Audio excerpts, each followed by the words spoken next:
Olá, está no ar o Semana Legislativa, o nosso telejornal com resumo das principais notícias que marcaram a semana na Câmara e na nossa cidade. Vamos ver agora os destaques desta edição. Em nova reunião, Frente Parlamentar em apoio ao paciente oncológico e cardiológico cobra incentivo e recursos para hospitais do município. Projeto aprovado padroniza atendimento na rede de saúde para identificar o transtorno de déficit de atenção e hiperatividade em crianças e jovens. Ainda sobre projetos de lei, outra proposta aprovada altera a composição do Conselho Municipal de Segurança, que terá representante indicado pelo município. Maio Laranja, campanha reforça ações voltadas para combater a exploração sexual infantil. Leis aprovadas na Câmara também tratam do tema. Confira os principais assuntos discutidos pelos vereadores e os projetos aprovados nos resumos das sessões de terça e quinta. Também vamos falar sobre evasão escolar. Lei de São José cria dia voltado para debater com toda a sociedade os caminhos para assegurar a permanência dos jovens na escola. Seja muito bem-vindo, o Semana Legislativa está no ar.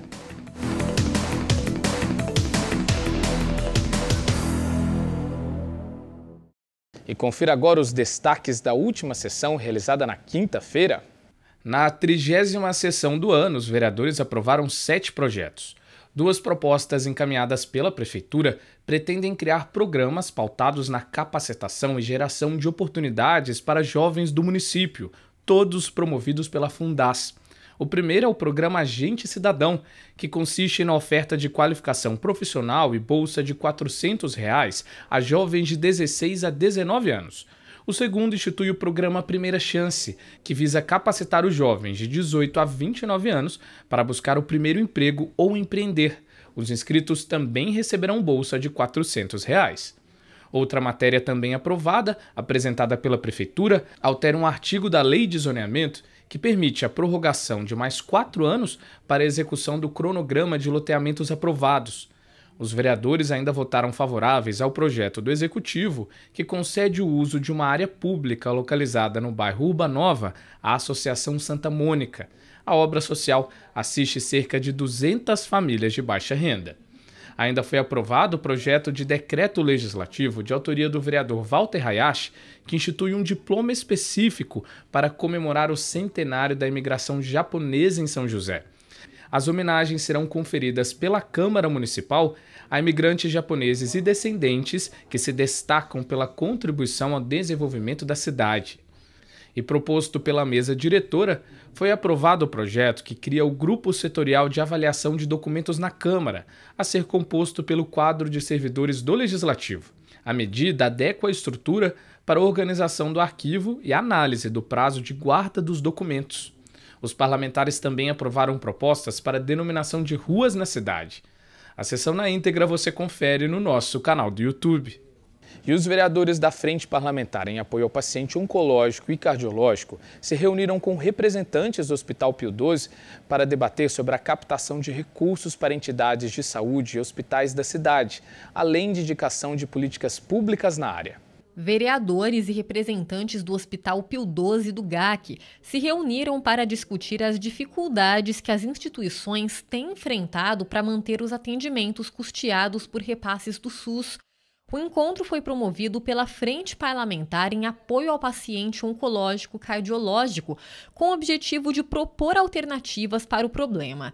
Estiveram presentes os vereadores Dr. José Cláudio, Amélia Naomi, Júnior da Farmácia e Milton Vieira Filho, integrantes da frente, além dos parlamentares Dulce Rita e Fernando Petiti, que também participaram da reunião. Segundo dados apresentados, tanto o Hospital do GAC quanto o Pio XII acumulam um déficit de R$ 1 milhão mensais, sendo que 80% dos atendimentos das duas instituições são provenientes do SUS. O vereador Dr. José Cláudio, que encabeçou o encontro, reforçou a importância de discutir meios para buscar recursos para as entidades. Uma saída seria a partir de emendas parlamentares. Os números foram mostrados tanto pelo Pio XII quanto com o GAC. Tem um déficit mensal em torno de 1 milhão. Então, o objetivo da frente, além de um apoio político para os hospitais Pio XII e GAC, também buscar recurso financeiro para equilibrar essa conta. Porque São hospitais de extrema importância no tratamento do câncer e cardiológico na cidade e para manter essa alta qualidade precisa do recurso. A vereadora Dulce Rita argumentou a necessidade da união de esforços para captar recursos para as entidades. Ela também criticou os valores pagos pela tabela SUS, que é usada como referência para o pagamento dos atendimentos realizados pelo GAC Pio XII. Fazia uma abordagem no âmbito, acho que é âmbito nacional, como vereador ou como deputados estaduais, fazia uma campanha a nível nacional para melhorar essa tabela SUS, porque essa tabela SUS é ridícula. Ninguém tem preocupação com isso, sabe? Como que é essa? É só cobrar as entidades que estão na ponta da linha, da linha, sem recurso. Você vê os procedimentos, nós acabamos de ver o ridículo que são pagos pelo governo federal. Também preocupado com a situação, Fernando Petit elogiou o trabalho da Frente Parlamentar em apoio ao paciente oncológico cardiológico e frisou que o diálogo político é um dos caminhos para alterar a situação financeira das entidades. Essa frente parlamentar, criada pelo Dr. Zé Cláudio, tem como objetivo da gente criar conversas junto com deputados, com o governo do estado, para que a gente possa trazer emendas parlamentares e diminuir esse déficit, já que todo joseense, todo cidadão da região conhece muito bem tanto o trabalho do Pio XII como do GAC, excelente, né? São referências tanto na oncologia como na cardiologia. A diretora técnica do Pio XII, Marcele Sá, afirma que o apoio do poder público é essencial para que o hospital possa dar manutenção aos atendimentos, tão importantes para quem depende desse serviço. Para que nós possamos continuar fazendo um excelente trabalho, nos mantermos como referência que somos, atender a todos os infartos da cidade, todas as cirurgias oncológicas e quimioterapias em adultos, é muito importante uma reunião como essa em que viabilize, porque os números mostram que nós temos um déficit de aproximadamente 1 milhão por mês entre aquilo que o SUS gasta no Pio XII e aquilo que ele nos paga no final do mês, né?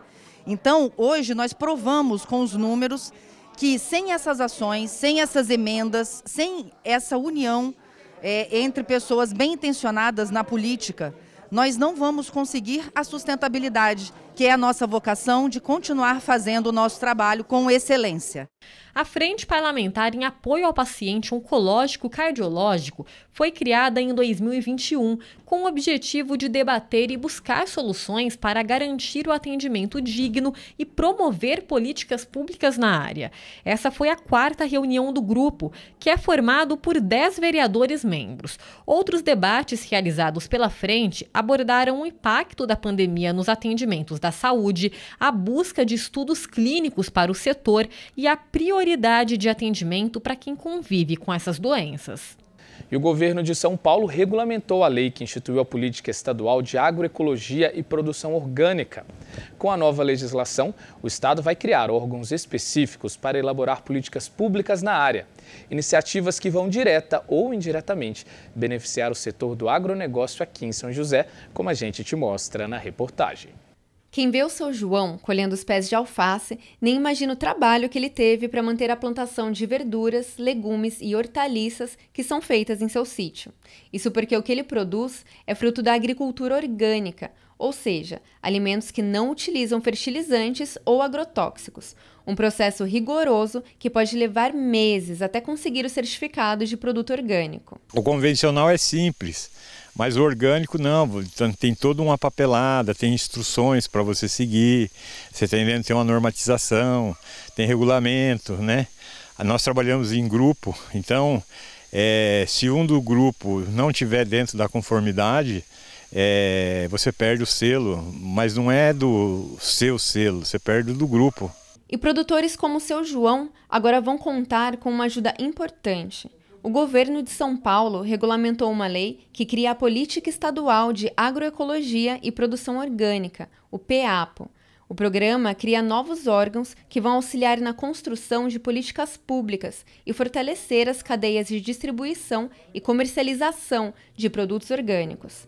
De acordo com Alberto Amorim, coordenador das câmaras setoriais da Secretaria de Agricultura e Abastecimento do Estado de São Paulo, a proposta é dar apoio econômico e social para que os agricultores consigam produzir de maneira orgânica. A nossa grande preocupação é que ele não perdesse renda, que ele pudesse migrar sem perda de renda, porque ele depende normalmente 100% dessa produção para bancar as contas da família dele.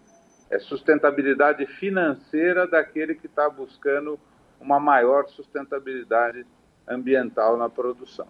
Esta lei estadual se soma à Política Nacional de Agroecologia e Produção Orgânica e ao Programa Nacional de Alimentação Escolar, que determina aos municípios a destinarem no mínimo 30% dos recursos para a merenda escolar para a compra de alimentos produzidos pela agricultura familiar.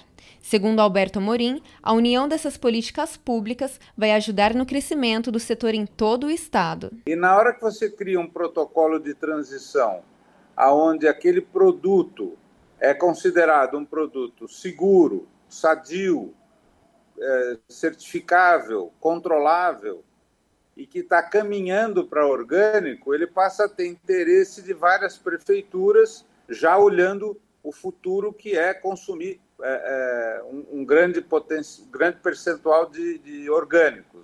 Alberto Amorim também reforça que serão criadas câmaras setoriais para ouvir demandas de produtores e promover sugestões de melhoria para a agricultura orgânica. A medida vai possibilitar abrir novos mercados para os alimentos orgânicos. A estimativa é que a comercialização desses produtos movimente 300 milhões de reais por mês na economia do estado. Uma das ações, que é a de escoamento, já está garantida pela compra pública das prefeituras e do governo do estado, que tem já uma crescente obrigação de priorizar os orgânicos, tá? Então, para merenda, para hospital e tudo mais. Então, qual que é o problema? Não tinha orgânico suficiente, agora passa a ter. São José dos Campos conta com cerca de 450 produtores rurais que são credenciados pela prefeitura. Para os vereadores Milton Vieira Filho e Amélia Naomi, representantes da Comissão de Meio Ambiente do Legislativo, a criação desta política vai ajudar com que o município desenvolva o agronegócio. Incentivando para que o município tenha investimento nessa área. Então tem que ter técnicos, né? Porque é fundamental que tenha orientação técnica, né? Então essa equipe multidisciplinar que a prefeitura tem juntamente com o estado, formando as equipes, eu acho que dá um passo bastante largo para o produtor rural. Então acredito que a Câmara, tendo essa contribuição em projetos eficazes, eficientes, dando ali condição para o produtor rural na questão de desburocratizar a questão de licenças pelo INCRA, né, por CETESB, pelos órgãos competentes, né? Então acho que a Câmara, tendo esse papel, contribui demais para o produtor rural. Os vereadores também destacam a importância da agricultura orgânica para a geração de renda e sustentabilidade dentro da cidade. De acordo com os parlamentares, é papel da Câmara apoiar e criar políticas públicas que ajudem os agricultores a produzir sem agrotóxicos, com mais segurança e qualidade. Ele é muito importante. Primeiro, para garantir a qualidade, né? Porque nós temos que ter alimentação sem agrotóxico. Segundo, porque também é geração de renda, né? Então, isso é fundamental. Agora, o governo federal tomou uma medida já faz alguns anos, porque é necessário que na compra de merenda escolar tenha uma porcentagem que é do produtor rural local. Então é fundamental essa organização. Através da produção orgânica, alimentos mais saudáveis podem ser entregues, né, à mesa das pessoas. Eu acredito que se torne mais sustentável ao meio ambiente, na questão do controle do solo, né, até mesmo na questão de adubagem, né, desses produtos. Eu acho que com certeza é um grande ganho. E no próximo bloco vamos te mostrar como foi a sessão de terça-feira. Você ainda vai saber detalhes de 2 projetos de lei aprovados pelos vereadores. Um deles vai padronizar o atendimento na rede pública para o diagnóstico do transtorno do déficit de atenção. O outro altera a composição do Conselho Municipal de Segurança. A gente volta já.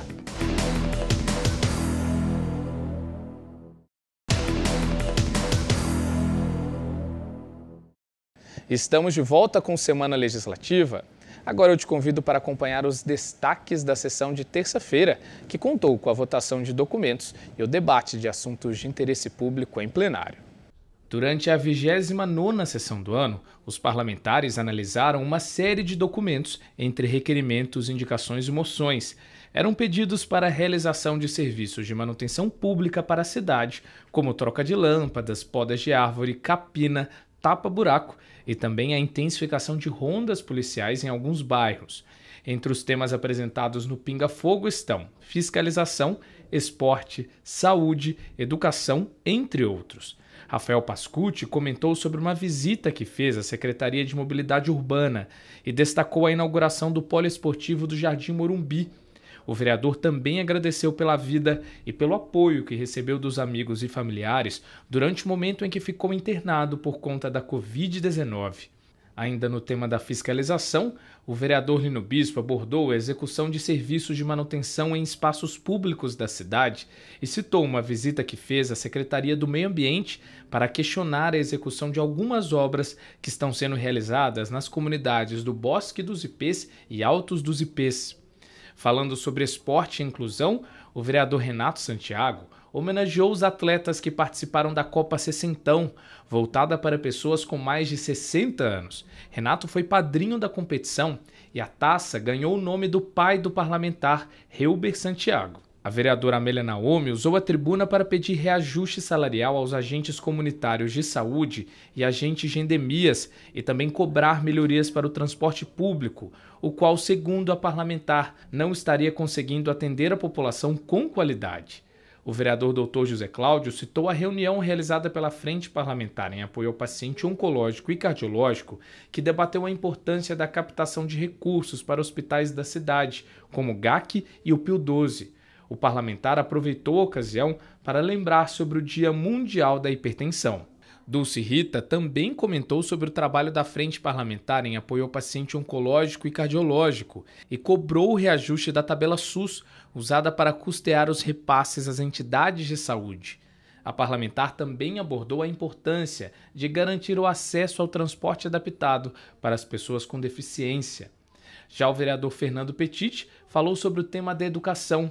O parlamentar parabenizou o destaque de alunos da cidade que conquistaram o primeiro lugar em uma competição internacional de matemática. Petit também informou sobre uma visita que fez ao governo de Taubaté para discutir sobre a causa animal.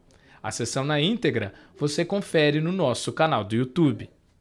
E um projeto apresentado pelo vereador Marcão da Academia e aprovado na Câmara vai padronizar o atendimento de crianças e jovens com o transtorno do déficit de atenção e hiperatividade aqui em São José. A ideia é fazer com que as unidades públicas de saúde utilizem um manual de diagnóstico e estatística de transtornos mentais para identificar e propor tratamento. O Miguel tem 8 anos e foi diagnosticado com TDAH, o transtorno de déficit de atenção e hiperatividade.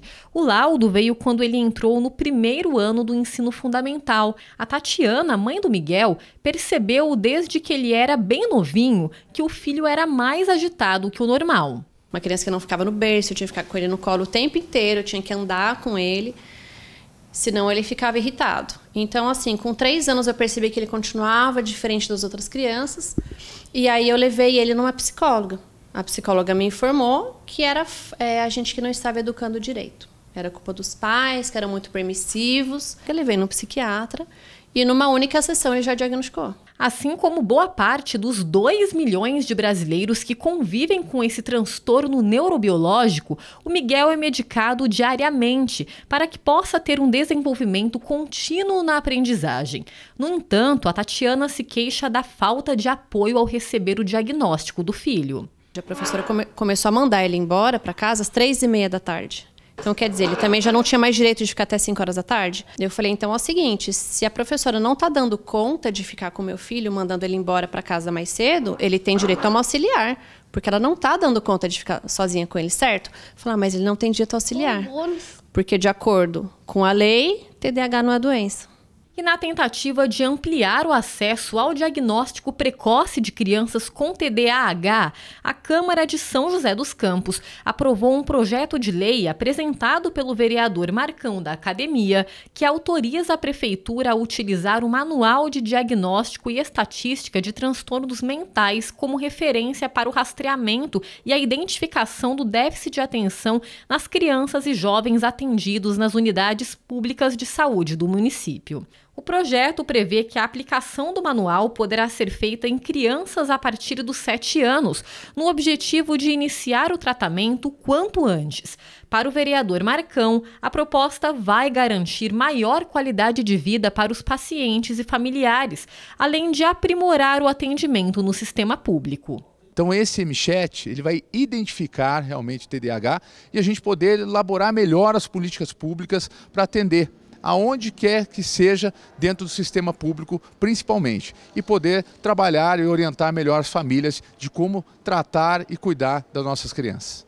O projeto também prevê a criação de um cadastro único das crianças com transtorno de déficit de atenção para catalogar e monitorar os pacientes ao longo do tratamento. Segundo o vereador Marcão, ter um controle sobre a incidência do TDAH pode ajudar o poder público a construir políticas públicas na área. Primeiramente, nós temos que identificar o TDAH na criança, que a gente possa fazer um tratamento, né? Então você vai indicar ela a um médico, pediatra, que vai fazer esse tratamento e que vai poder orientar a família, todos que acompanham ela, para a melhor forma possível, entender o que é o TDAH, para poder, junto com a criança, trazer melhor qualidade de vida. De acordo com a justificativa do projeto, o TDAH é um transtorno sério que afeta diretamente as relações sociais dos portadores.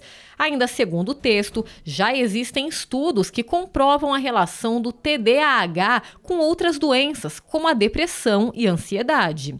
Para o psiquiatra Luiz Guilherme Labinas, identificar o TDAH e, consequentemente, iniciar o tratamento é essencial para o desenvolvimento da criança ou jovem diagnosticado com transtorno. O TDAH é um transtorno que traz altos prejuízos funcionais. As pessoas que têm TDAH, quando não tratam, elas tendem a entrar menos na universidade, elas tendem a ter mais evasão escolar, elas tendem a concluir menos a faculdade, elas tendem a ter piores prejuízos no trabalho, mais desemprego, fora maior associação com o uso de drogas, maiores relacionamentos abusivos e violentos e maior comorbidade com outros transtornos mentais. Ou seja, quando você diagnostica, você dá tratamento. Quando você dá tratamento, você muda prognóstico de vida, você muda a qualidade de vida dessa pessoa.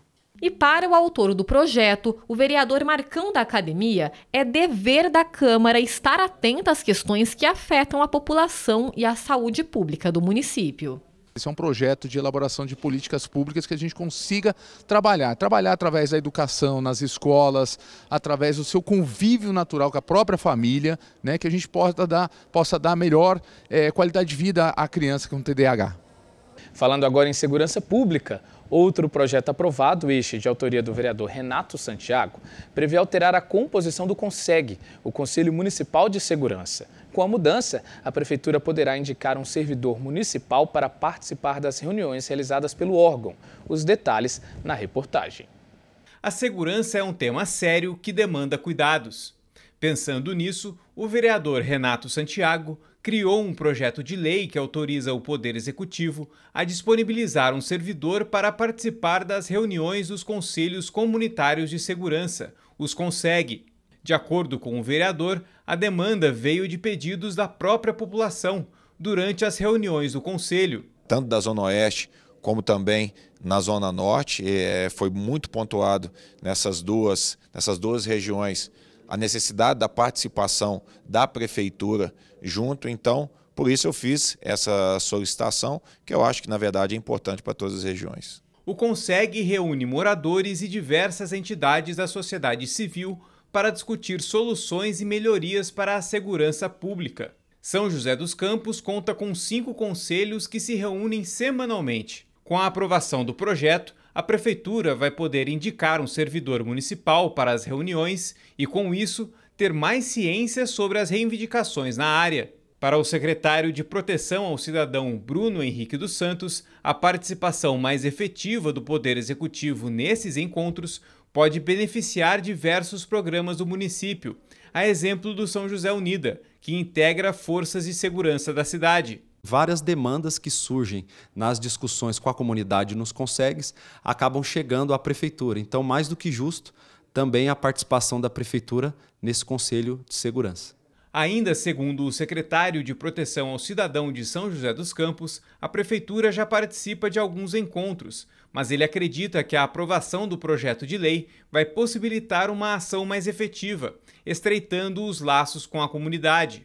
Aqui nós temos em São José o programa São José Unida, que já integra todas as forças de segurança da cidade, e com a participação também da Prefeitura, por meio da Guarda Civil Municipal, com a presença nos conselhos, vão fortalecer ainda mais essa integração, não só com as forças de segurança, mas também com a comunidade, através da participação das pessoas nessas reuniões.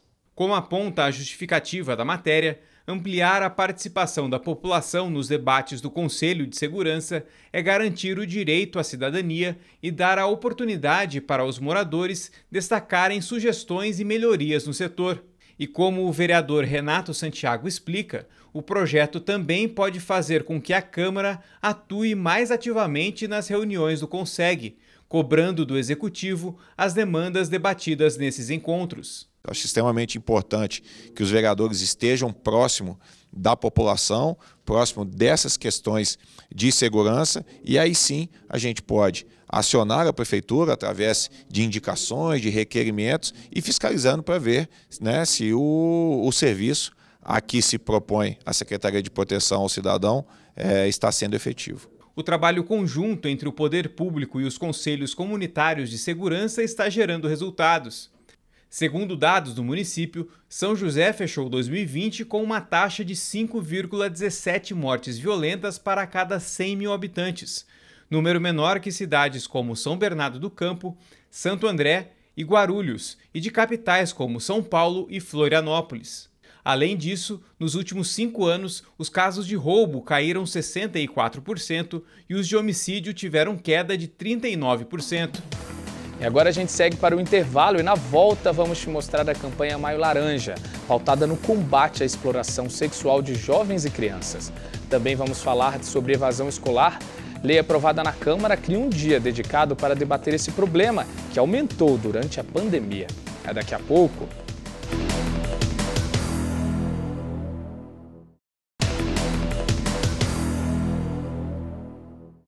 E voltamos com Semana Legislativa. O mês de maio abriga um dia dedicado para debater uma causa muito séria, o abuso sexual de crianças e adolescentes. Para trabalhar a sensibilização sobre o tema e reforçar o papel de toda a sociedade nesse debate, foi criada a campanha Maio Laranja. A Câmara apoia a campanha e reforça o debate do tema como uma ferramenta de prevenção. Simulando uma vacinação, a ONG Transformando Verdade em Ação busca conscientizar as pessoas sobre o abuso e a exploração sexual infanto-juvenil. A seringa foi representada por uma bala, que será entregue às pessoas junto com um comprovante de vacinação.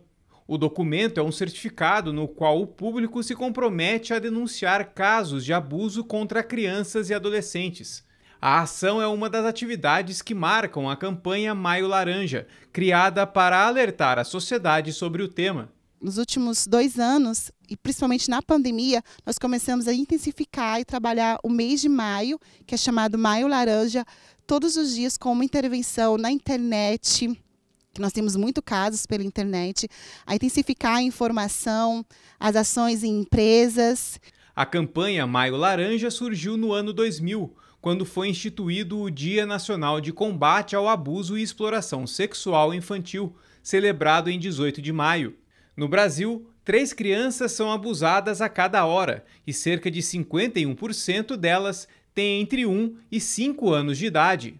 Em São José, os dados do Conselho Tutelar mostram que o número de denúncias tem crescido nos últimos anos.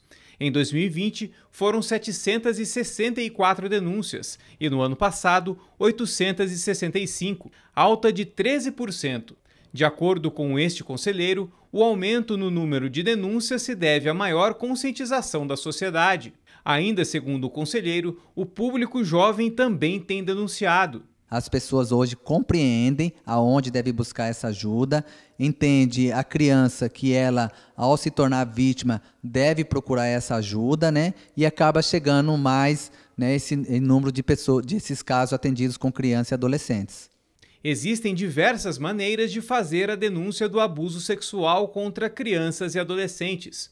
Uma delas é pelo telefone, pelo Disque 100 ou pelo Disque Denúncia 153. Outra opção é procurar uma das 3 unidades do Conselho Tutelar da cidade, onde a criança ou adolescente é acolhido e encaminhado para a assistência médica quando preciso. Ainda assim, Alessandro explica que, como boa parte dos abusos acontecem dentro de casa, a família resiste em acreditar nas palavras dos jovens quando a denúncia é feita. Não acontecendo e a família não acreditando, aí o serviço, né, da assistência é quem dá esse respaldo ao conselho, né, de fazer o atendimento para que a violação se cesse. Se lá na frente, né, mostrar que a família não correspondeu, é onde o conselho também pode agir aplicando medida de proteção, afastando o agressor, né, ou a criança da sua moradia, caso a família não acredite. Para os vereadores, apesar de ainda ser um tema considerado tabu, o abuso sexual de crianças e adolescentes deve ser amplamente debatido, principalmente com a participação dos pais e responsáveis. Um tabu muito ruim para a nossa sociedade, porque atrás de uma não denúncia nós temos uma criança que é vítima de violência sexual. Então isso é muito ruim para a nossa população, para as nossas crianças, enfim, para a nossa sociedade. E as pessoas precisam conhecer esses canais, precisam ter acesso a essas informações para que façam realmente essa denúncia. Esse tabu dentro de casa precisa cair para que a criança saiba, desde o início da infância mesmo, onde ela pode ser tocada ou não, onde que é uma parte que ela só pode ser tocada pelo pai, pela mãe ou por alguém de confiança. Então, todos esses processos, respeitando a faixa etária de cada criança, tem que ser começar a discutir desde cedo dentro de casa para que a gente mitigue, minimize cada vez mais o abuso infantil. Os parlamentares também comentam o papel da Câmara nos debates sobre o tema e o que pode ser feito para melhorar o acolhimento dos jovens que passam por algum tipo de abuso. E quando você externiza, quando você leva esse assunto à discussão, você também começa a ter penas, né, punição mais severas para essas pessoas. Então, cabe até o legislador, né, a gente como vereador, ter ideias de criar leis municipais para que a gente possa diminuir, né, minimizar esses acontecimentos. Políticas no sentido de acolher, de tratar, de receber a criança pós-abuso, fazer o tratamento psicológico, acompanhamento psicológico dessa criança e também leis punitivas para o agressor, para o adulto que abusa. Para Tatiane, coordenadora da ONG Transformando Verdade em Ação, quanto mais debatido o assunto, maior será a rede de proteção desses jovens. Não tem como combater o mal se não conhecer. Por isso que nós precisamos conscientizar e informar. Nós precisamos falar sobre a rede de proteção. As crianças e adolescentes precisam saber que existe uma rede de proteção. Elas precisam de uma voz. E essa voz é eu e você. Por isso que nós precisamos falar mais sobre este assunto.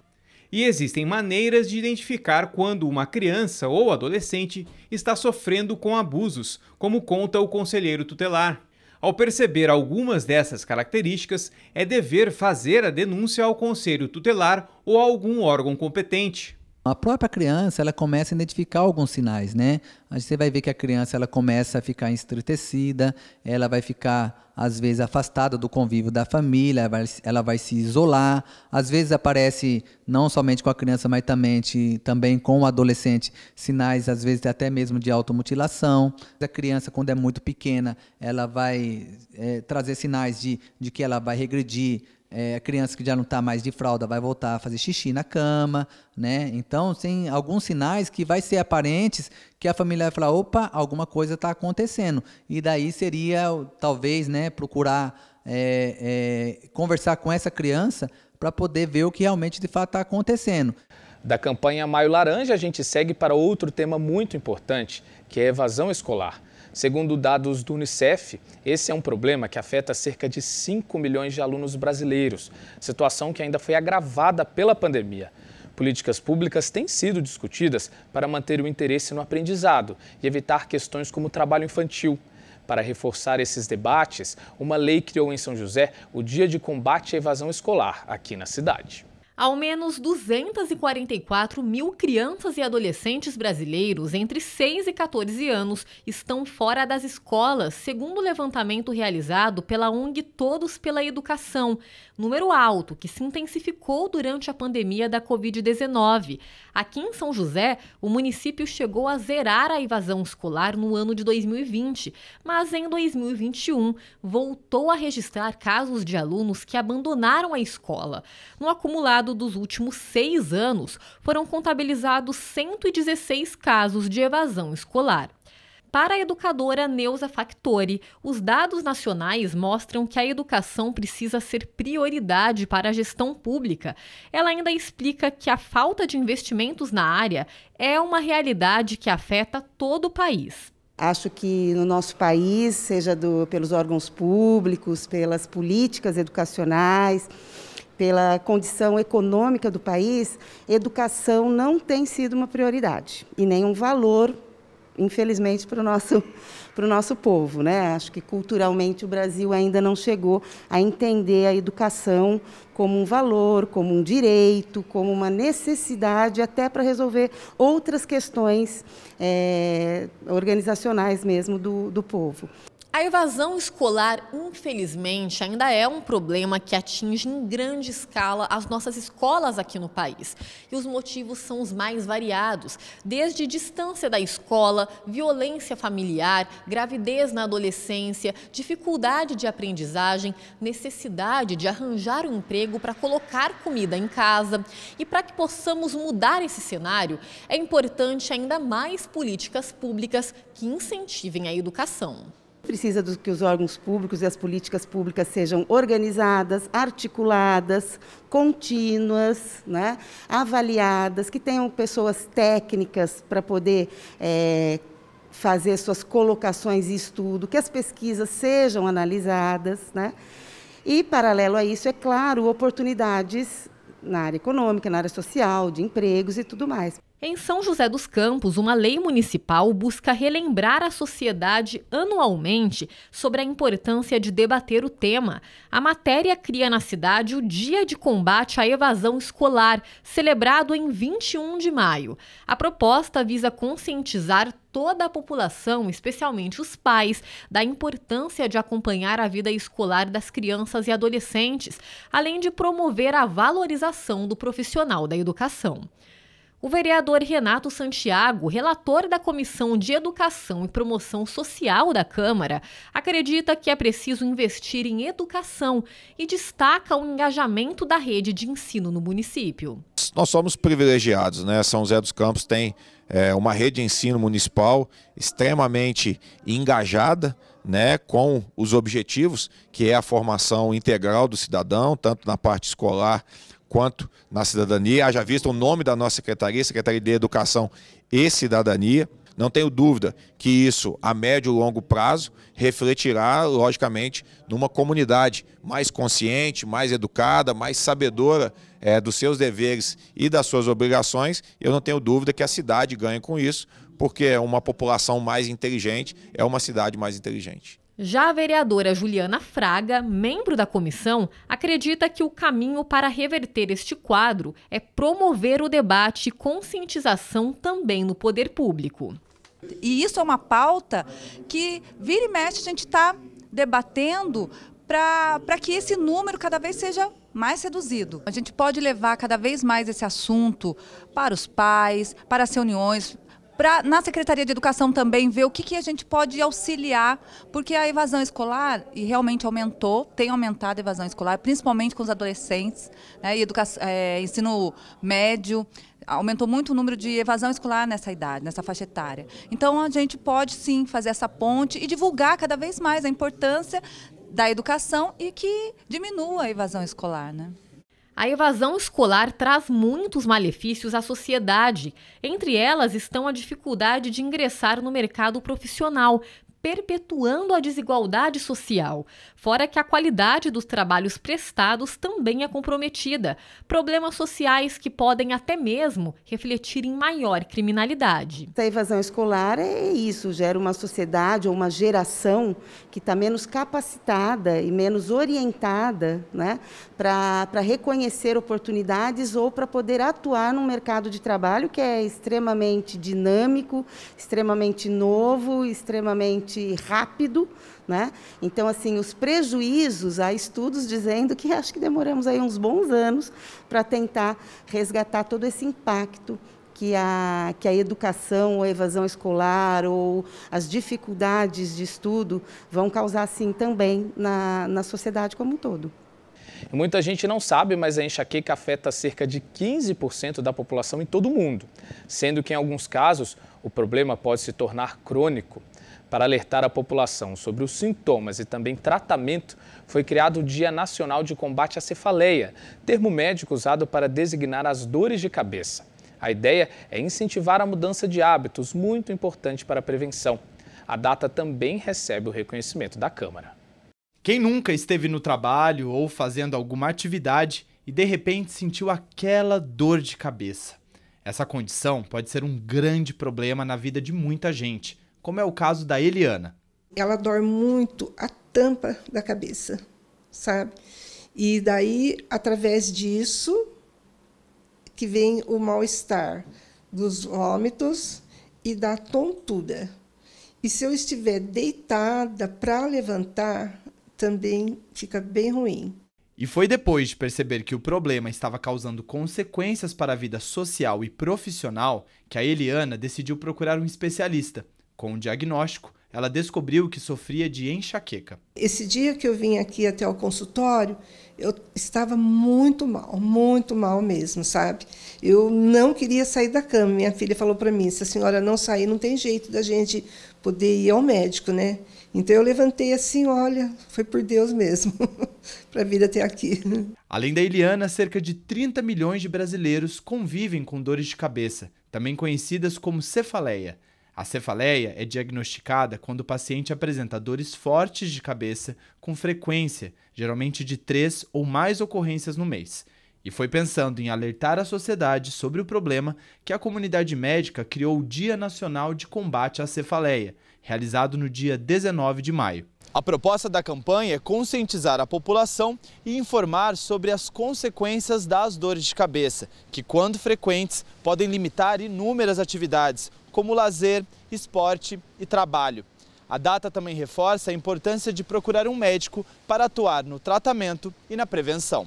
É muito importante essas campanhas de conscientização para saber a complexidade da doença, né? E que ela sim tem controle e algumas vezes os pacientes conseguem ficar anos sem ter dor de cabeça. O neurologista Cláudio Watanabe ainda alerta sobre os riscos da automedicação, comum entre as pessoas que sofrem com enxaqueca e dores de cabeça. Elas sempre tentam se automedicar primeiro, né? É uma coisa recorrente que a gente vê. Elas procuram farmacêutico ou vão na farmácia e compram um remédio por conta própria mesmo e tentam fazer uso. Muitas vezes tem um certo alívio dessa dor de cabeça, mas elas não sabem que por trás dessa dor de cabeça, sim, pode estar tendo alguma coisa mais grave. Então, por exemplo, um sangramento, um aneurisma, um tumor, por exemplo, são coisas que podem estar acontecendo e ela está medicando sem saber o que realmente tem por trás, né? Então é muito importante o paciente sim procurar o médico, não é só para saber o que é a dor, mas além de saber o que é a dor, como vai agir, como tratar essa dor. A Câmara de São José também apoia o Dia Nacional de Combate à Cefaleia. Para os vereadores da Comissão de Saúde, a data, além de informar sobre o problema, ainda incentiva as pessoas a buscarem apoio médico, fundamental no tratamento. Confiar, por exemplo, numa rede pública de saúde, né? No médico que ela tem de confiança, nos instrumentos que nós temos realmente oficiais de saúde que possa ajudá-la. Porque às vezes uma dor pode mascarar um problema maior. O vereador Dr. Elton, que é médico e presidente da Comissão de Saúde, ainda ressalta a importância da prevenção. Para o parlamentar, o tratamento preventivo tem impactos positivos para desafogar o sistema de saúde. É importante que quem apresente algum tipo de sintoma que, no mínimo, tenha talvez uma certa cronicidade, procure um atendimento para não se automedicar, procurar saber da visão de um especialista as possibilidades de diagnósticos. Esse talvez seja a melhor orientação para esse momento. Quando a gente fala sobre isso e tenta pautar juntamente no executivo de que precisamos aumentar o atendimento de saúde ambulatorial, isso também vai reduzir, consequentemente, a busca por medicações de maneira aleatória. E lembra da Eliane, nosso personagem no início da reportagem? Agora, com o laudo em mãos e o apoio de um médico, ela se diz aliviada em saber que as dores de cabeça não serão mais um problema. As outras vezes era muito ruim. Agora não, agora eu estou assim bem mesmo. E o Semana Legislativa fica por aqui. Até a semana que vem.